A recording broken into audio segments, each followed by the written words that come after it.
I think we're set to get started if you want to give us an intro. Good morning or good afternoon, depending on where you're located. The Refugee and Migrant Education Network is delighted to have the opportunity to have this important discussion with two of the major leaders of Sesame Workshop to share with you their work. The Refugee and Migrant Education Network came into existence in 2018 as an effort to form a network of cooperation between university folks, NGO leaders, ordinary people who had an interest in the education of refugees and migrants. The network probably has just under 2,000 people that we connect to on a regular basis in a variety of ways. And the effort is always to foster cooperation and to help people do what they are committed to doing in expanding educational opportunities. We feel really honored to have Sesame Workshop with us today. Moderating our workshop is Drew Edwards. Drew is the co-founder and president of Pangea Education Development. Drew has a master's degree from Harvard School of Education and his undergraduate degree is from DePaul University. And Drew has been on the leadership team for the Refugee and Migrant Education Network since it started in 2018. Without any further ado, as I turn it over to Drew, and we'll look forward for a very interesting hour together. Yeah, well, welcome everybody. We're really excited to have you. We appreciate everyone's flexibility. I know we had a change of time, sort of a change of virtual venue, so we appreciate everyone who's jumping over today, and then the additional folks that have sort of registered and jumped on since then. Today we have a really, really rich, unique discussion. And I want to tell you a little bit about the structure of the discussion, the structure of RME's sort of webinars here a bit more broadly. You might be familiar with Sesame Street, watching the show if you were a Sesame kid growing up, or I'm sure you're familiar with the brand itself, but you might not be as familiar with how expansive and thoughtful their approach is to working beyond the screen. We made this into our discussion to try to ground our understanding in the work as we talk about education and emergencies and early childhood development in that education and emergencies. So today we're going to go through a few things. We always want to have a grounding and context and familiarity with the program that we're talking about as a jumping off point for the topic at large. And so why focus on Sesame Workshop? Well, Sesame Workshop has made the largest investment in early childhood education in crisis settings and invested nearly 30% of their funds into learning and research, from my understanding. And so they're thinking a lot about how to best do this work. And we're excited and think that this would be a great space to be able to ask questions and be able to discuss ideas. With a lot of RME's webinars, the goal is to have a discussion. The goal is to be able to have a back and forth. And so while we do have about 20 to 30 minutes planned to present on a lot of Sesame's work, we encourage you to write down your questions and your comments in the chat. Two things can happen. One, don't hold your question until the very end. Please ask it as you're thinking about it. You have the ability to upvote questions that you might be thinking about that somebody else asked. It helps us really keep track of all of the questions for the end of the session, and we'll also try to answer them naturally in discussion as we're going through the chat. And then one other housekeeping sort of note about kicking off here. One of our ethos or sort of ways that we have webinars is focusing on being kind and being curious. So focus on questions that appreciate the work, but also double click things that you're curious about. And that's one of the benefits of being able to have great panelists to be able to discuss and go a little more in depth with. So as we kick off today, we're actually going to launch with a video to ground us in sort of our larger understanding of early childhood development in emergencies.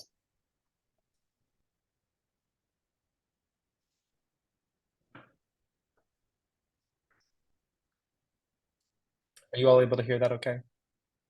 No? Okay. I saw some shaking of heads, so we're going to double check and we'll go back on that in just a second here and make sure that we can hear it for everybody. Just a second. All right. I'll try that again.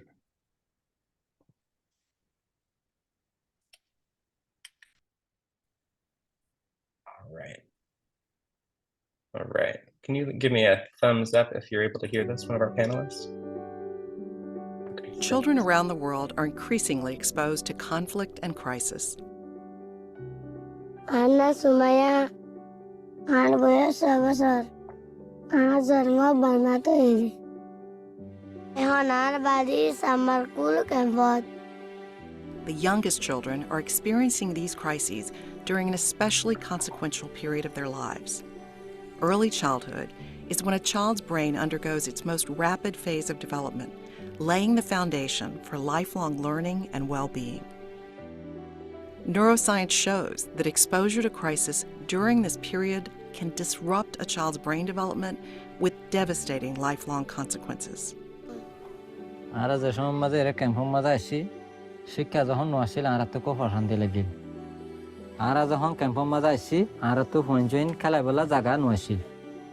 But holistic early childhood development can counter these negative effects, enabling children to overcome adversity and reach their full potential. লাস্টে হইদিমানে কি মাধ্যমাসের পরে যখন একখানা যখন শিক্ষার যখন গিয়ে আর তো খুশি লাগি পড়াশোনা করি আর এবার বুদ্ধি আহল বাড়ের Investing in early childhood provides tremendous returns, not only for individual children and families, but for societies at large, through improved health, educational, and economic outcomes. I'm Mashkur Utosari.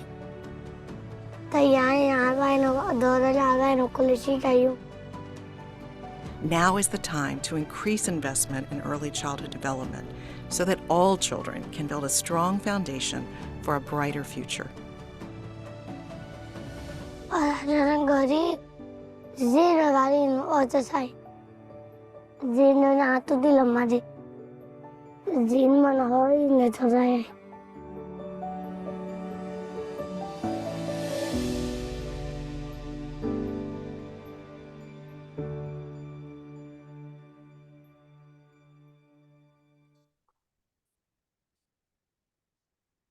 All right. So as we dive into talking about this, I mean, I think one of the things we have to keep in context are the immense numbers that we're talking about. Yeah, I think as of mid last year, we were 110 million people displaced globally, 36.4 million refugees, and children account for 40% of those folks who are displaced. Now, early childhood development is an underinvested form of education in emergencies, despite the fact that the return on investment in early childhood development is the greatest investment we can make in our collective long-term future. And early childhood development not only builds the foundation for individual children's lifelong learning and well-being, but it's a great investment for societies at large. And one of the sort of core stats that we talk about when we talk about that investment are these downstream effects. When we talk about school readiness, but also enrollment in tertiary education, that's become one of the larger prerogatives of the international community over the last 5 years or so.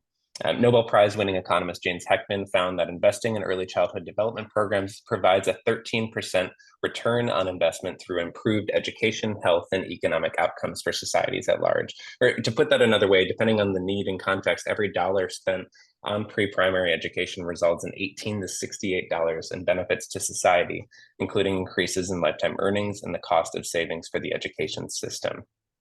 Now, talking about the scope of work here, Sesame Workshop is an organization with a mission of helping children grow smarter, stronger, and kinder. And their shows and programs and products are known by children around the world. They take this work farther around the world than ever before currently. They launched the largest early childhood education intervention in humanitarian history, and they recently found some exciting findings and are moving to do more than ever.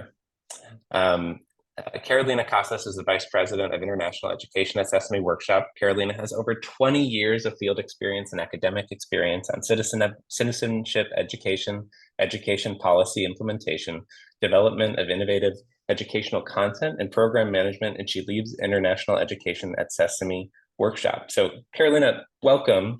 And first and foremost, if I could just jump in with a question, I guess, just to kind of get started and frame this for everyone that may or may not be familiar with Sesame, but can you just tell us about the work of Sesame Workshop? Well, I think we're like the biggest hidden secret in the ECD space, because most of the people really do know us through our media products. Sesame Street, of course, has been kind of a touchstone for multiple generations and is well known around the world, as are our co-productions around the world. So it's a fairly earned reputation, but we are a global impact nonprofit that's been around for 55 years. And what we do is we really like harness the power of media, but also the power of education and research to help tackle some of the most pressing issues that face young children. Those include HIV, of course, displacement, which is the issue that brings us here today, but a range of issues that we also have identified in different geographies as being kind of drivers of improved quality of life and also improved opportunities to learn. WASH is one of those issues in some contexts. Gender equity is that issue in other contexts, but what we prioritize is just being there for children when they need us, and do that kind of work that helps us keep that spark alive in children's eyes. So our goal really is to help empower every generation so they can contribute to building a better world, which is, I think, a goal we can all stand behind. And we've been doing that through a combination of strategies. Of course, media is kind of our flagship, and what's allowed us to develop very strong ECD expertise, but also an ability to communicate directly with young children, which I think sets us apart from many other organizations operating in this space. We talk directly to children and we engage directly with children in the creation of every one of our strategies. But we also do media in combination with service provision. We partner with others, with service providers in this space across the world to help us bring that, like the value and the magic of that educational media to a lot of learning experiences that meet children wherever they are. That could be a classroom, it could be a health center, it could be, a rickshaw that sets up camp in an under-resourced neighborhood. It could be an educational experience, a range of different opportunities. So we try to leverage that value that we have in our narratives, our storytelling, our characters that are so beloved around the world, to help kind of introduce enriched learning and playful learning for children around the world. But the one thing that it comes as with the territory of working with Sesame is that we know that sometimes media can tell a better story than any of us can. So I think we have a video that can show you a little bit of one of our programs, Simsim, that can tell you what we do as an organization in this space around the world.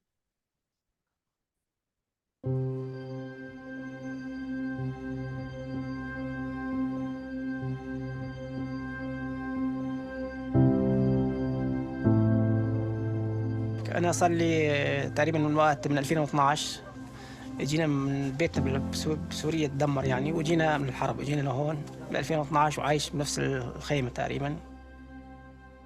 عندي 4 أولاد يعني شيء يعني المأساة اللي عشناها احنا ما حبيت أتذكرها يعني بلاس. إذا الولد من هلا بيشيل هم هيك معناته ما له مستقبل يعني.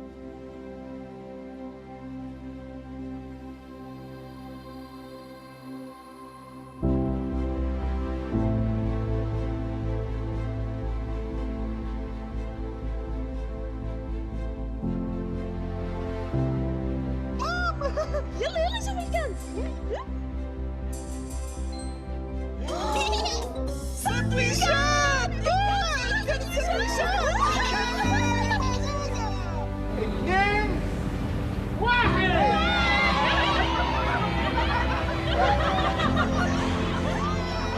بدنا 10 حبات بلدنا.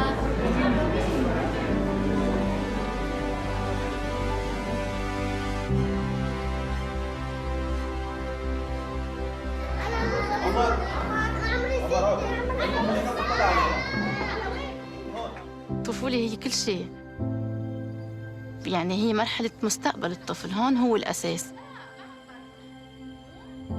يعني مش بس إنه أنا بدي أجي وبدك تتعلم هول الأحرف والأرقام وخلص بنفل على البيت. إيه صاروا سنتين بيروحوا على مركز أهل سمسم يعني. في أنا ابني هذا وطن يمكن قلت لك كان نفسيته تعبانة كتير يعني، كان مرات يصير نفسية ما بعرف إنه فزع وما فزع ولا شيء. عم يرتاح نفسيا يعني قلت لك من هالشيء يعني لانه بيجي بيروح لهنيك لبرا بيرتاح اكثر بيجي بيروح على المركز تبعنا على السمسم. يعني الدعم النفسي كتير مهم بهذه المرحلة. عم نحاول دايما نوفر بيئة آمنة لإله. هذا البرنامج هو موجود بحياتهم دايما، متكامل بين المدرسة وبين البيت.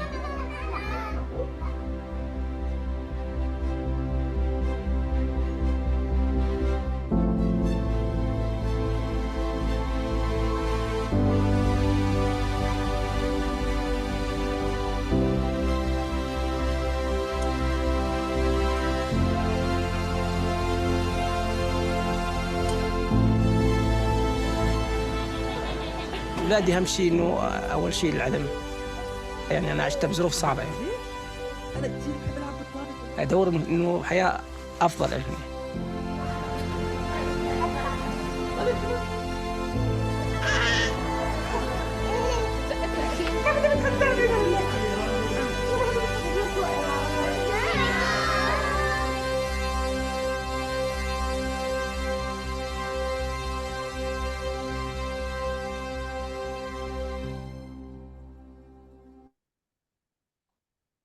Wow, Carolina, obviously it's always great to see a Muppet. I think it warms anybody's morning. I guess there's a lot of things that I can see from that video that give us a nice introduction to Akha and Simsim. But I guess a question for you is just what do you feel makes this approach or this sort of program unique? Well, definitely the media component makes it unique. That was one thing that we deliberately tried to introduce, and we continue pushing to try to introduce into people's understanding of what an emergency response could look like, or how, or a way of answering the question, how can you reach children in such dire conditions, such as massive displacement? The fact that we've been able to create a media platform that is so broadly reaching children with educational content and experiences that have been proven to work in pretty substantial ways in key areas of children's development, like social emotional learning, is a pretty important, I think, milestone that we achieved in our vision for how Sesame could contribute to this work. Media can help reach children across borders, right? So when we say that Affluent Simsim has reached over 27 million children, we're not just talking about children who are in a camp. We're talking about all children who are being in different ways affected by the experience of displacement, whether they are refugees themselves or because they're part of a host community or part of a broader community that's being transformed by like a rapid migration flux or a protracted crisis. That media also helps deliver educational experiences at scale with a consistency that would be very hard to achieve through any other mechanism, right? Like we know by now that children that watch some of this content regularly can have measurable gains in various domains. And like that is something that feels out of reach for many other forms of interventions in this space. And when you consider like that kind of a massive reach, then it becomes a very cost-efficient alternative for providing realistic solutions for young children. And as you said before, actually when we started this work, we were beginning to think of a crisis in displacement, and that crisis has more like tripled since we first started our work. So you see that that scale becomes a pretty important factor for decision making. And of course, the second aspect is just the importance of collaborating with partners that can help us do kind of that more targeted, in-depth support for children most affected by adversity in life. So the combination of media with those direct services, what you saw precisely on the screen, like having trained facilitators that know how to use this content to like its highest potential. And to make sure that we're bridging over divides that felt pretty significant in the past, like the school-home divide, right? But like you're actually making it like a holistic living experience where children are just learning in every environment. That is very powerful, and it also helps us ensure that those kind of media assets that we create have a deeply contextualized interface with children. So we know that not only are we providing something that is culturally reflective of their experiences, but they're also, through that facilitation, being almost like tailored individually or to like small group settings. So I would say that those two elements are what make Affluent Sim such a powerful program and experience that we hope to kind of continue towards the future. Yeah, it sounds amazing. I know that I know I have questions sort of backing up in my head. If anyone does have them, feel free to put them in the Q&A or in the chat, and we'll get back to those as we go along. But I guess one thing I would want to double click on and bring Kim into the conversation. Kim Foulds is the Vice President of Content Research and Evaluation at Sesame Workshop.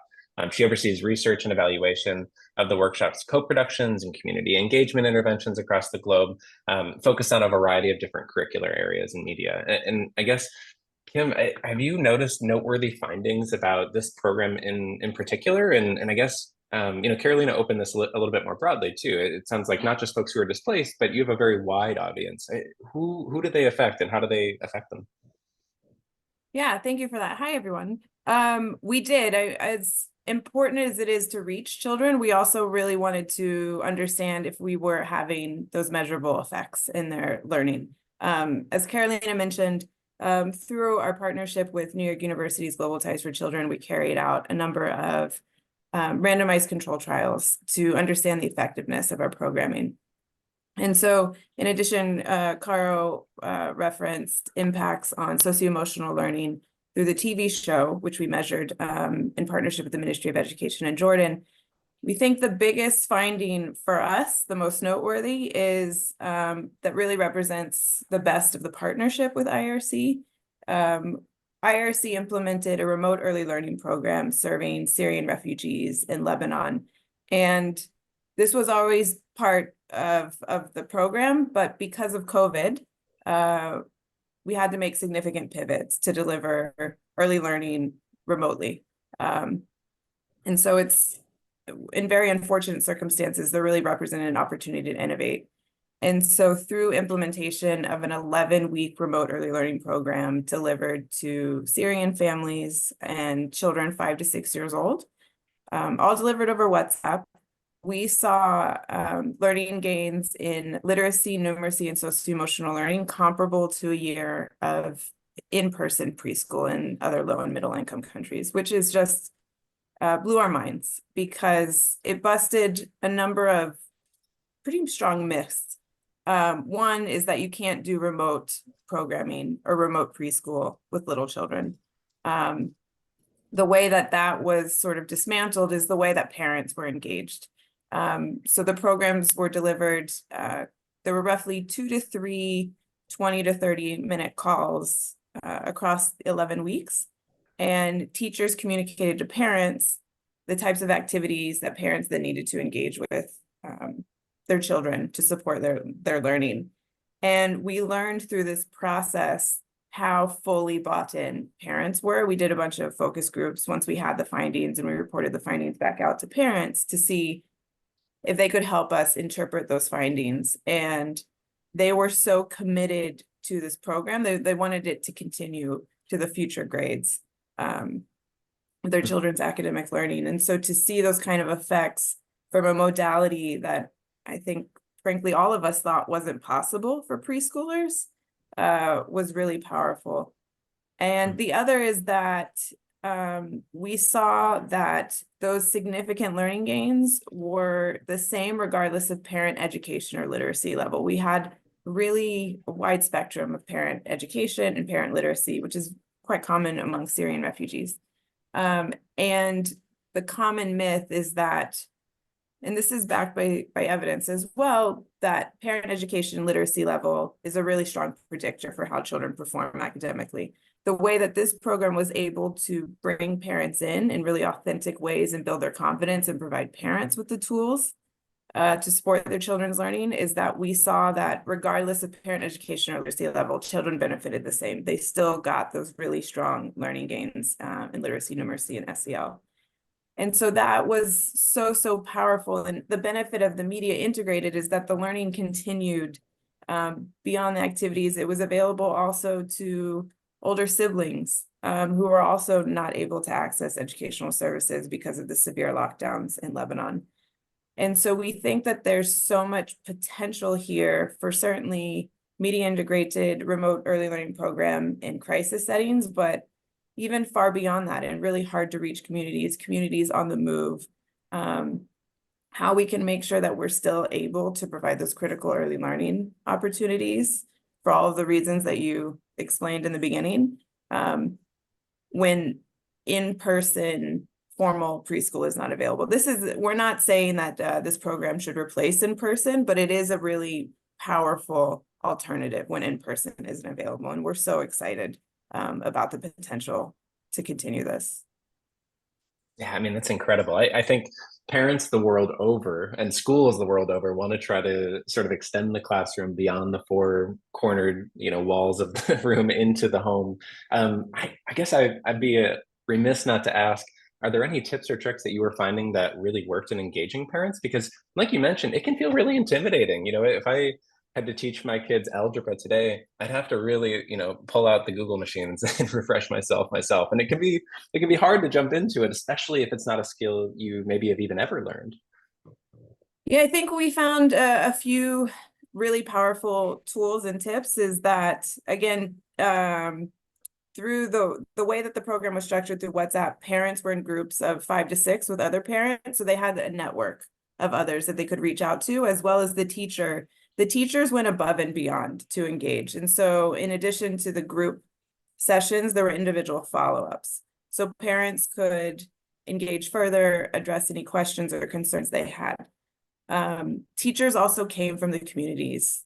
So the parents were, the value of feeling represented and understood by your students' teachers, I don't think can be overstated. And I think that was a really important piece of it. The other is, again, the power of media. We have found time and time again, we make media for both parents and children, of course.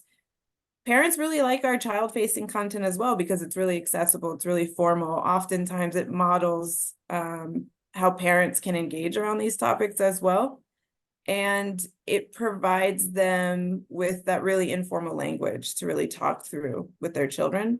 And it allows for repetition. So they received video links and links to other types of Ahlan Simsim resources via WhatsApp, and children and families could repeat viewing or reading the print materials, however, whatever assets that they resonated with them the most. And I think that repetition really provides just so much important grounding for both children and parents. It's a really good point because UNESCO released their HELLO report, the Hybrid Education Learning and Assessment report, our initiative that they've just started. And one of the pieces that they really call upon is the need for more continuity between those spaces for kids to be able to have the support in both spaces and not just rely on these superheroes that are teachers. Like you said, I mean, these teachers went above and beyond, but I think everyone who made it through the pandemic and continued to work through the pandemic knows that was not sustainable either, right? Yeah. So how do you engage, perhaps, I think some people are calling them the sleeping giants at home that are the parents? It is just exciting, incredible. I think we'll come back to that in a second, and I wanted to ask Carolina, just pull out maybe the bigger picture here. I think it was very exciting to see a lot of the MacArthur Grant and the collaboration between the IRC and Sesame on Ahlan Simsim, but I guess I'm wondering, I get a sense that Sesame has a larger footprint elsewhere, and I'm just curious if you could describe where else you all work. Well, we're only in 150 countries, so it is a slightly larger footprint. But most of that is, of course, through our media presence, our broadcast presence. But we've been, for many, many years, we've had like a presence in some regions around the world where we've actually established country offices. We have offices in South Africa, India, and Bangladesh, countries where we've had a very rich portfolio of activities that range from, of course, media to kind of direct services. But through our Welcome Sesame umbrella, which captures all the work that we're doing around the world with populations affected by various crises and conflicts, we have a pretty substantial presence before or footprint beyond the Middle East. Bangladesh because there was, of course, the experience of the Rohingya displacement a few years ago was also an area where we decided to really kind of double down in our efforts. And we partnered also with the IRC, but with BRAC to develop new media and provide services that target specifically the Rohingya population and the host communities around it. We've used that opportunity to create one of our my favorite products, which is the Watch, Play, Learn Global Library. It's a library that was essentially co-created by educators around the world, and that was designed precisely to address some of the kind of the core elements of a curriculum for early childhood in a way that could be perceived as kind of relevant for multiple contexts. So we brought in educators from many parts of the world, especially contexts in which we were also facing kind of crisis of displacement, to help us kind of develop this library that can now be easily deployed in a variety of contexts, and it has been deployed in a variety of contexts as part of broader programming. So even though it started kind of with this initial project in Bangladesh, now that is something that has a pretty global footprint. We've also been doing programming in other areas affected by similar circumstances. Where I come from, in Latin America, we've developed quite a bit of programming using kind of innovative distribution technologies to support families on the move. As you all know, Latin America is kind of a living river of migratory routes. So we found different ways of connecting with those families to make sure that we can provide support and resources where needed. We've done programming in Peru, in Brazil, in Colombia. We're now looking to an expansion into Mexico, so we can kind of provide a more sustained support for families that have a very prolonged experiences of movement. And of course, that also reaches the US. That is a common destination for many kind of migration flows. We've done, and we are currently doing work in East Africa. We have a presence with our Welcome Sesame program in Uganda. What am I missing? I know we've done also kind of a smaller responses for Afghanistan and some of the kind of recent nature-related kind of crises that have come up in other parts of Northern Africa.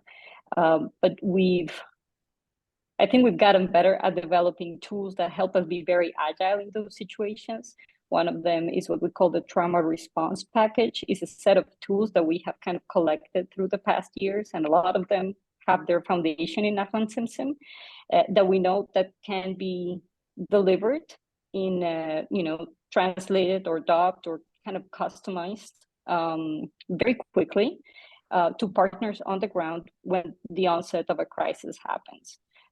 That trauma response package is now being distributed in, I can't remember how many languages we have it in, but it's numerous languages. It's one of our most sought after resources, and we're constantly in the process of creating kind of new content that can help provide support past the initial days of a crisis, but when that crisis becomes protracted.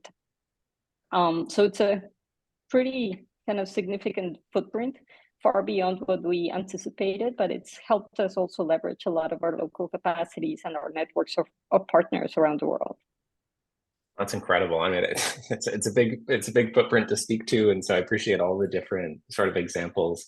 And this feels like an appropriate follow-up question, and I want to ask this to both of you in different ways, which is to say, how do the recent learnings of your work inform what you're planning to do next? I think when you already have a footprint of 150 plus countries, it might be is it going deeper in those countries? Is it going more broadly? You mentioned new places, possibly Mexico. But hey, could you just inform us, and I'm thinking, Kim, maybe from the research side, there's the question of what did you learn during this unexpected natural experiment that was schools are closed, something that hasn't happened at that level for over 100 years. And everyone had to pivot, and you found these amazing results. But what do you do when we all see sort of the fatigue of these remote sort of learning experiences? How do you integrate these things? Like, I guess the question is, how is this informing how you're thinking of doing programming going forward? Yeah, I think there's so much potential in RELP, but remote early learning program, which we call it RELP. but absolutely, there are so many considerations. Parent fatigue, parent time, infrastructure, access is a major challenge to us, the cost of data.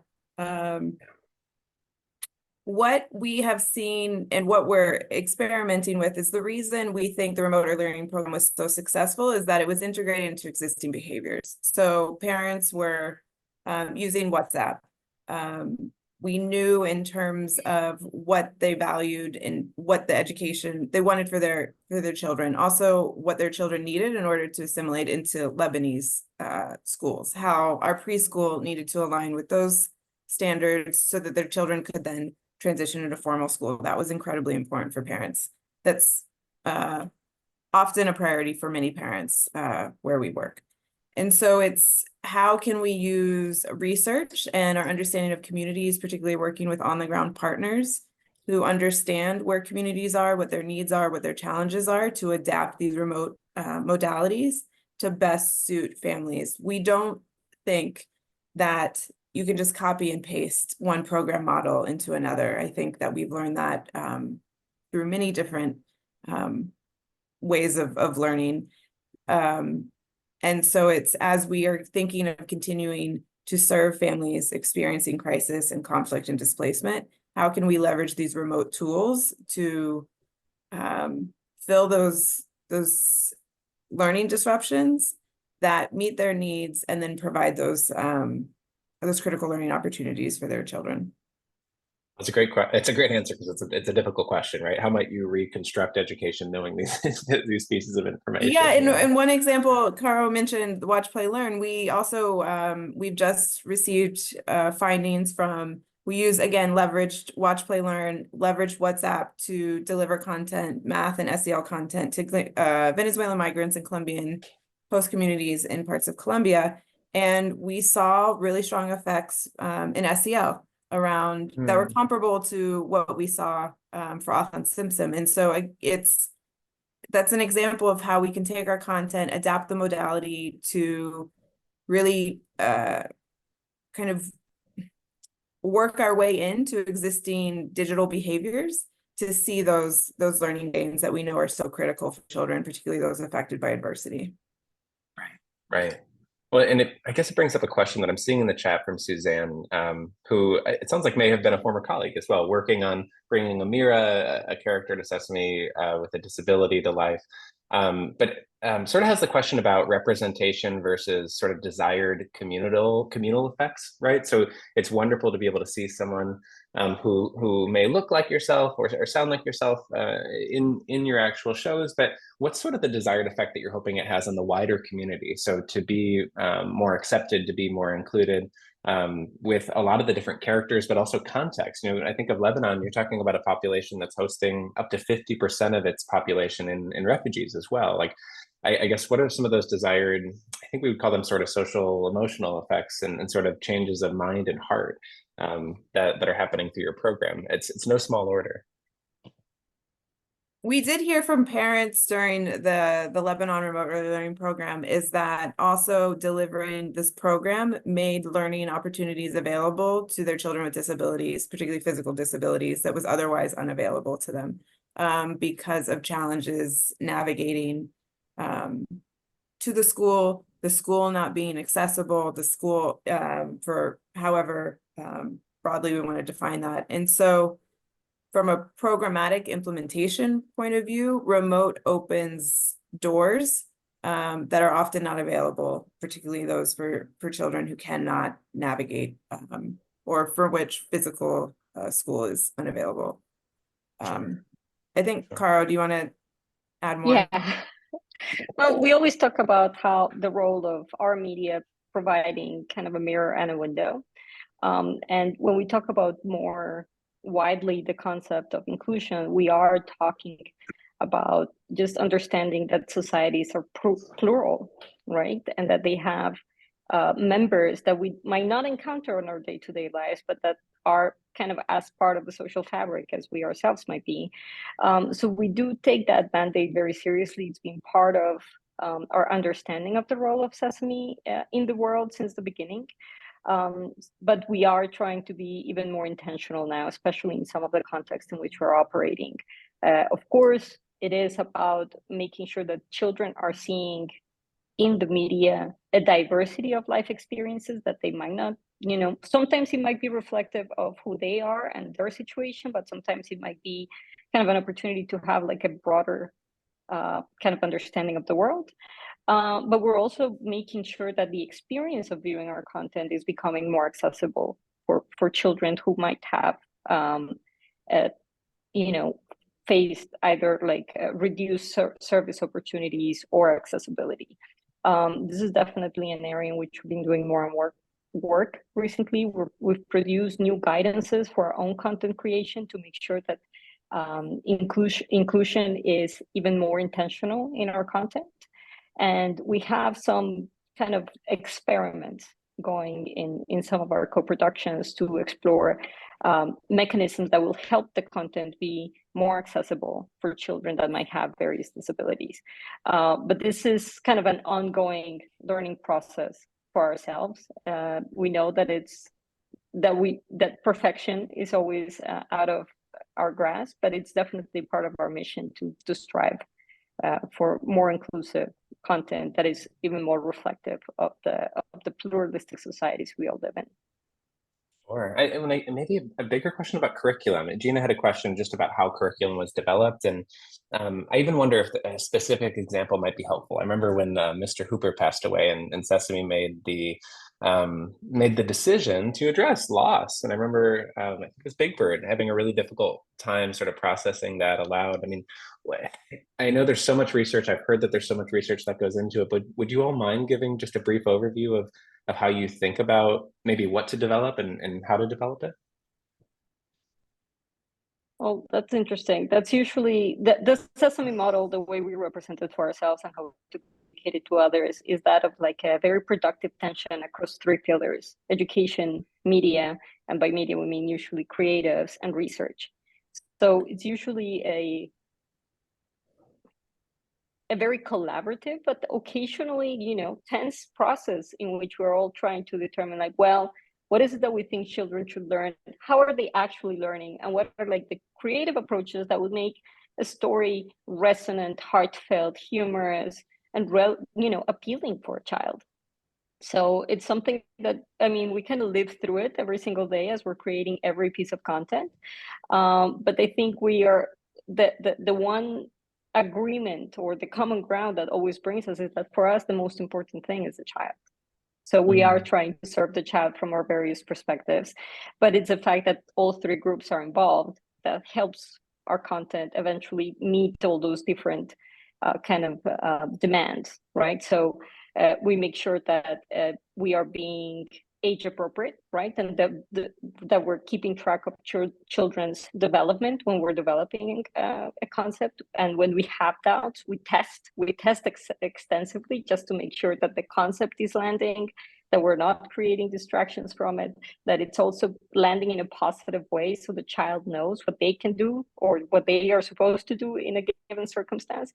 And of course, our creative counterparts who should be in this room, but they're not here today, they make sure that this is told in the Sesame way, that our characters are delivering the lessons, the messages, and the children are still living whatever kind of a learning experience they're having with us with a smile on their face, even if it is about a tough topic. Right. Well, and I guess it's important, and it's one of the questions that you all touch so many topics and contexts. And I guess we had a great question in the chat that was asking about when folks are entering and being resettled into the U.S. The U.S. has its own problems, has difficult problems that we have to navigate. For folks, unfortunately, you're fleeing from persecution in a really difficult circumstance elsewhere, but you're also entering a new community with its own challenges here. And there's sort of this question, are there resources available to sort of help folks who are displaced and who are entering the US? And it sounds like for on-the-ground organizations to help folks integrate and assimilate and understand their surroundings here. Is there anything particularly for that type of community?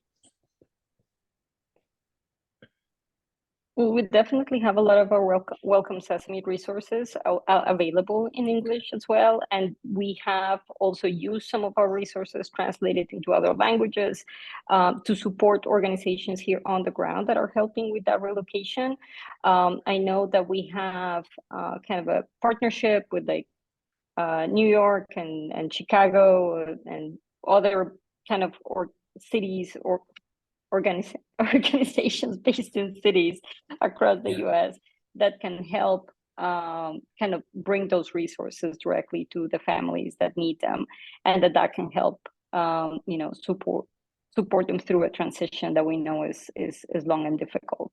So that's I mean, we can definitely share links to some of those resources that exist on our website, and if anyone has a particular interest in an area, would be happy to point them towards our partners in the US. Yeah.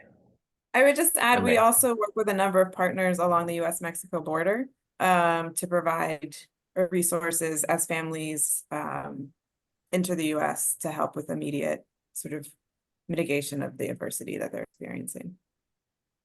Great. I think Great. Greta is So adding helpful. that. I think our colleague Greta is adding that. I see her typing. Yeah, and we can also send those links out after to everyone who had attended today. This recording is going to be available to everyone, but we'll also make some of the resources that I know Greta's been sharing in the chat available to everyone as well. I think it's one of the things that everyone gets quite excited when you think about Sesame, is it's there's so many resources available, and I guess any last sort of exciting next step that either of you want to share with folks, just as we're coming to the end of our time here for what's next for Sesame.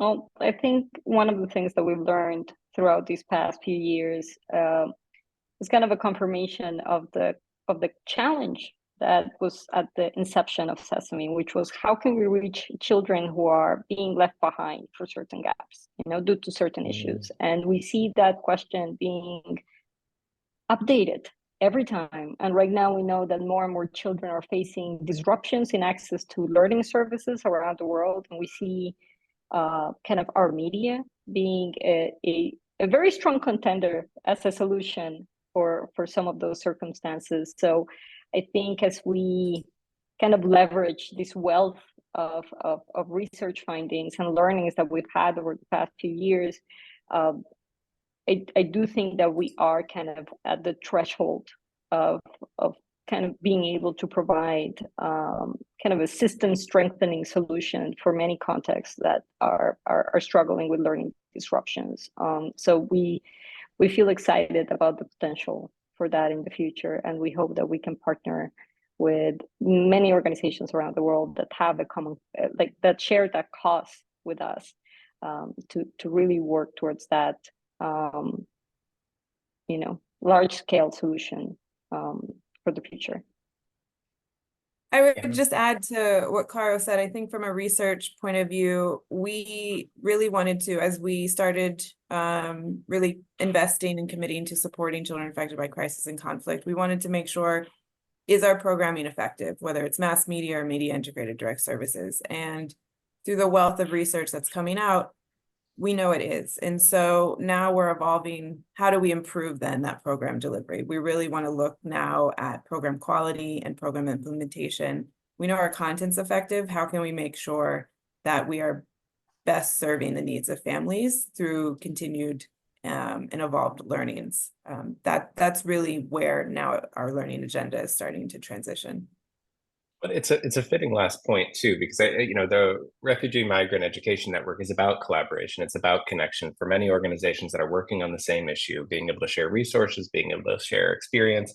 And I'm thinking of you all working in 150 plus countries, but also, notably on really large rollouts, like your partnership with our IRC. And it relates to one of the questions that Gina had earlier, which is just, can you just speak a little bit about how to make great partnerships like that work? I think rolling out a program like this at scale and making sure that you have the amazing teachers that you've had, for instance, what are your foundational sort of cornerstones for good partnership?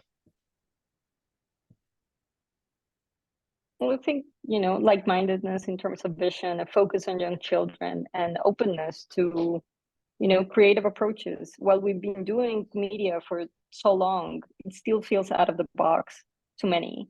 So organizations that are willing to kind of work with us with our toolbox, so we can like expand that toolbox, are always welcome to connect with us, and we're always eager to get to know new innovative approaches that can connect with our experience and our mission as well of helping children grow stronger, smarter, and kinder. And is there a way, I guess, as we close out, for folks to reach out to you if they have ideas and ways to collaborate or to share or to learn? What's the best way to follow up? Well, I think our email addresses must be there somewhere, but we're as tall as Big Bird. We're not hard to find. Fantastic. We'll make sure that we send that out as well after. So thanks for the question. Kim, were you going to say something just before we end today? I was, but I forgot. It couldn't have been that important. I forgot what it was. Yeah, I think ending on we're as tall as Big Bird, so we're easy to find. I know you can't. Where am I going to go from there? Amazing. Well, Tony, I'd love to invite you back to kind of close us out today as we end the conversation. To Kim and Carolina, thank you very, very much. It was extraordinarily engaging and informative for me, and I'm sure to our other participants. As we go forward, continuing to build these kinds of networks of cooperation and interaction where people can share what they're doing and seek assistance and guidance is a hallmark of what we're trying to do. So we really deeply appreciate both of you, your other colleagues at Sesame, for being willing to take this time with us, and look forward to dreaming about the continuing ways to be connected to one another. As Drew mentioned, we will be sending those who are participating a lot of the information that was posted in the chat. And please feel free to be in touch with us as well about our future programming. Thanks very, very much. The rest of the day be a good one and a happy one, and let us continue the good work that we're doing. Thank you.